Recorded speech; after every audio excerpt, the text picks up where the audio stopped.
భాగంగానే మీరు ఏం మాట్లాడినప్పటికీ కూడా పెద్దగా ఎవరో కూడా ప్రభుత్వంలో స్పందించలేదు అని చెప్పేసి అంటున్నారు.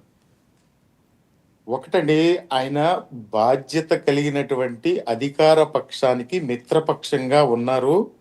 ఆయన చెప్తా ఉన్నారు కదా, ఇన్వెస్టిగేషన్ తేలుస్తుందని చెప్పి.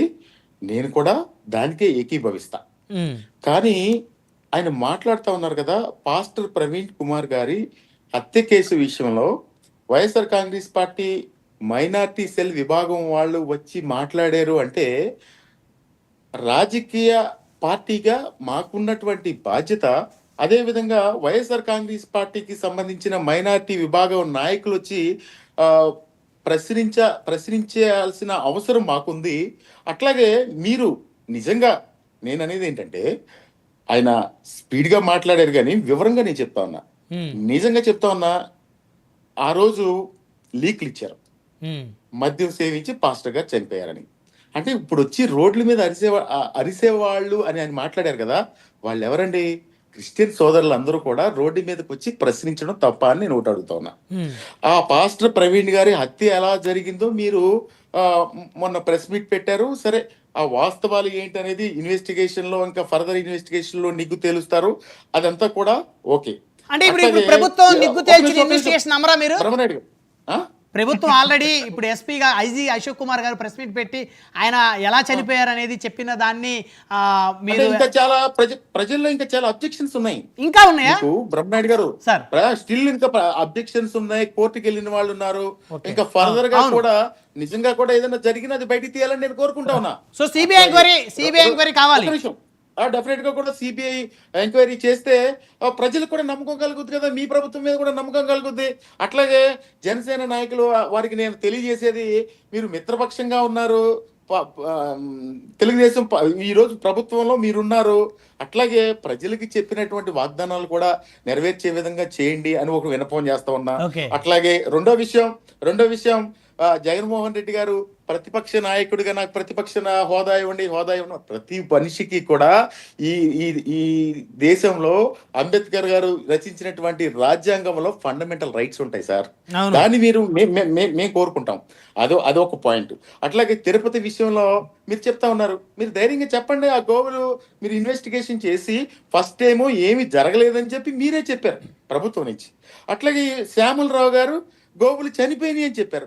అంటే మేము ప్రశ్నించకూడదా? అంటే మేము ప్రశ్నించడమే ఒక నేరంగా మీరు భావిస్తే అది దురదృష్టకరం. లేదు, ఖచ్చితంగా ప్రజాస్వామ్యంలో ఎవరైనా ప్రశ్నించవచ్చు. ప్రశ్నించడానికి ప్రతి పౌరుడికి ఒక ఫండమెంటల్ రైట్ ఉంటుందండి, ప్రాథమిక హక్కు ఉంటుంది. ఆ ప్రాథమిక హక్కుని మీరెవరండి మేము మాట్లాడకూడదు? లేకపోతే వైఎస్ఆర్సీపీ మైనార్టీ సెల్ కి సంబంధించిన వాళ్ళు డెఫినెట్ గా రియాక్ట్ అవుతారు. వహించకపోతే ప్రజలు అంతే తప్ప మీరు వచ్చి ప్రశ్నించారు ఇది నేరం అంటే ఎంత సమంజసం? అంటే ఈ సమాజంలో వైఎస్ఆర్ కాంగ్రెస్ పార్టీ ఒక రాజకీయ పార్టీ కాదని ఆయన అంటా ఉన్నారు. రాజకీయ పార్టీ అవునో కాదో జనసేన నాయకులు వారు తెలుసుకోవాలి. ఎందుకంటే గత ఎన్నికల్లో ఏం జరిగింది ఒక్కసారి తెలుసుకుంటే. అట్లాగే దురదృష్టకరం అన్నారు. ఇప్పుడు ప్రజలు 10 నెలల్లో ఏం భావిస్తా ఉన్నారో, ఎవరిది దురదృష్టకరమో ఏంటో, ఏం వాగ్దానాలు చేశారో దయచేసి మీ మిత్రపక్షంలో ఉన్న మీరు కూడా ఉన్నారు ప్రభుత్వంలో, ఇంకా నెరవేర్చండి. ఇంకా 10 నెలలే కదా కంప్లీట్ అయింది. డెఫినెట్ గా మొన్న నేను ఇందాక ఒక వీడియో చూశాను. పామర్ వచ్చి చంద్రబాబు నాయుడు గారు మా పామర్లో అంటే నవ్వుకున్నా ఇందాక, పామర్లో వచ్చి పామర్లో ఐటీ టవర్ కడతానని చెప్పాడు. ఏమండి కడతానంటే ఒక నిమిషం, బ్రహ్మనాయుడు గారు ఐటీ టవర్ కడతానన్నారు. నేను ఐటీ టవర్ కట్టుకుని మా ఊర్లో ఇసుక లారీలు, బట్టి లారీలు వెళ్ళిపోతున్నాయి. ఈ లారీలు ఎక్కడికి వెళ్తున్నాయి, ఈ ట్రాక్టర్లు ఎక్కడికి వెళ్తున్నాయి అని అనుకుంటే నేను ఐటీ టవర్ కడతారు అని నేను అనుకున్నా. దయచేసి మీరు జనసేన తరఫున ప్రశ్నించండి సార్.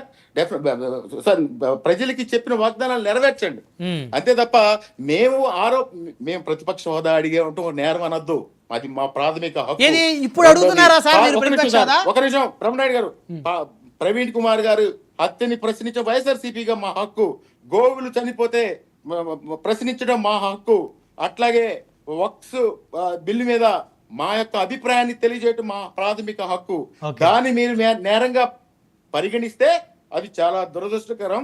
రాబోయే కాలంలో ప్రజలు విజ్ఞులు, వాళ్ళు డిసైడ్ చేస్తారు. మీరు నేను ఏదో వాదులాడుకుంటేనో లేకపోతే దాని వల్ల ఉపయోగం లేదని చెప్పి కాదు కాదు ఒక విషయం ఏంటంటే ఇక్కడ అనిల్ కుమార్ గారు బేసిక్గా మీరు కొంచెం సౌమ్యులు డిగ్నిఫైడ్గా మాట్లాడతారు కాబట్టి మీకు రెడ్ బుక్ శాఖ తగలేదు మీకు అంటున్నా.